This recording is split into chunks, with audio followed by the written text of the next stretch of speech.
పైకి చూడ్డానికి వాళ్ళంతా దానవీర సూర కన్నుల్లాగా బిల్డప్ ఇస్తారు.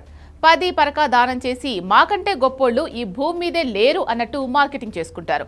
కానీ నిజానికి వీళ్ళు చేసేదేంటి?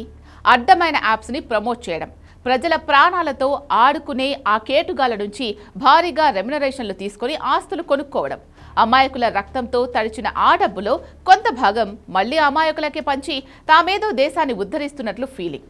అమాయక ప్రజల నుంచి వీళ్లు తప్పించుకున్న చట్టం నుంచి మాత్రం తప్పించుకోలేరు. అందుకే బెట్టింగ్ యాప్స్ కు ప్రమోషన్స్ చేసిన సెలబ్రిటీల ఆస్తులు జప్తు చేసింది ఈడీ.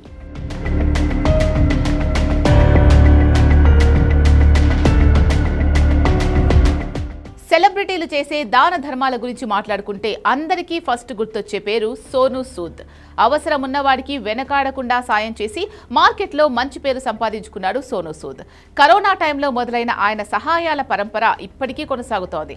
కానీ ఇంత మంచి పేరు తెచ్చుకున్న సోనూ సూద్ ఆస్తులను ఈడీ జప్తు చేసింది. దానికి కారణం ఆయన బెట్టింగ్ యాప్స్ కి ప్రమోషన్స్ చేయడమే. బెట్టింగ్ యాప్స్ కు ప్రమోట్ చేసిన మిగిలిన స్టార్లతో కంపేర్ చేస్తే సోనూ సూద్ కు మంచి పేరుంది.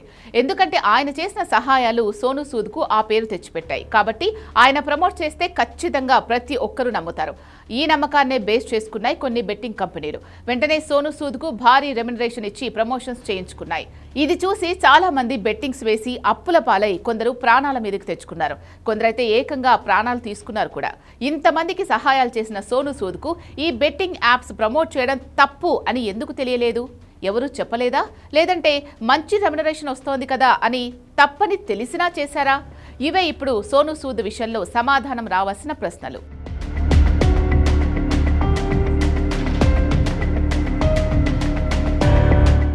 కేవలం సోనూ సూద్ మాత్రమే కాదు, క్రికెటర్లు యువరాజ్ సింగ్, రాబిన్ ఉతప్ప, యాక్ట్రెస్ ఊర్వశీ రౌతేలా తల్లి మీరా రౌతేలా, నేహా శర్మ, అంకుష్ హజ్రా, టీఎంసీ మాజీ ఎంపీ మిమీ చక్రవర్తి వీళ్లంతా బెట్టింగ్ యాప్స్ ప్రమోట్ చేసిన వాళ్లే.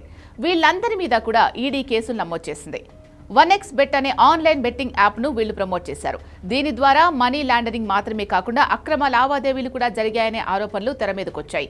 ఈ కేసు విలువ సుమారు 1000 కోట్లకు పైగా ఉంటుందని ఈడీ అంచనా వేసింది. ఈ కేసు విచారణలో భాగంగానే PML కేసు నమోదు చేసింది ఈడీ. ఇప్పటికే వీళ్ళందరినీ విచారించిన ఈడీ ఇప్పుడు వీళ్ల ఆస్తులు కూడా జప్తు చేసింది. సోనూ సూద్ కు చెందిన ₹1 కోటి ఆస్తులు, యువరాజ్ సింగ్ 2.5 కోట్లు, మీనా రౌతేలా 2.2 లక్షలు, నేహా శర్మ 1.26 లక్షలు, మిమీ చక్రవర్తి 59 లక్షలు, అంకుష్ హజ్రా 47 లక్షలు, రాబిన్ ఉతప్ప 8,26,000. వీటి మొత్తం విలువ 7,93 లక్షలు అని చెబుతున్నారు ఈడీ అధికారులు. ఇదే కేసులో గతంలో మాజీ క్రికెటర్లు సురేష్ రైనా, శిఖర్ ధవన్ చెందిన 11,14 లక్షల విలువైన ఆస్తులను కూడా ఈడీ స్వాధీనం చేసుకుంది.